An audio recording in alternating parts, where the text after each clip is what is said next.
সকালের মিষ্টি রোদে টম আর জেরি বসেছে বাগানে। টমের হাতে বাইনোকুলার আর জেরি কাঠ দিয়ে বানানো টেলিস্কোপ নিয়ে ব্যস্ত। টম একটার পর একটা পাখি দেখে খুশিতে লাফিয়ে বলে, উহু, ওইটা নীল পাখি, ওইটা লাল পাখি। পাশেই জেরি গম্ভীর মুখে বলে, আমি এখন বড় বিজ্ঞানী, সব গোপন পাখির রহস্য বের করব। হঠাৎ সে টেলিস্কোপ ঘুরিয়ে টমের মুখে তাক করে বলে, আরে, এই পাখিটা তো খুব লোমশ। টম অবাক হয়ে বলে, আমি পাখি না, আমি টম। তখন পেছনে গাছে বসে থাকা পাখিগুলো টিকটিক করে হাসতে শুরু করে। এই হাসির মাঝেই হঠাৎ একটা পাখি উড়ে এসে টমের মাথায় বসে পড়ে। জেরি হেসে গড়াগড়ি খেয়ে বলে, এইবার তুই সত্যি পাখি হয়ে গেলি। টম চিৎকার করে ওঠে, হেল্প! তবু শেষে দুজনেই হেসে ফেলে আর বলে, পাখি দেখা মানেই শুধু দেখা না, অনেক মজা।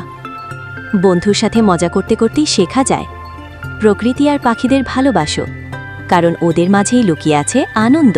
এরকম মজার মজার ভিডিও দেখতে চাইলে চ্যানেলটি সাবস্ক্রাইব করো এবং ভিডিওতে একটি লাইক দিয়ে শেয়ার করে দাও তোমার বন্ধুদের সাথে।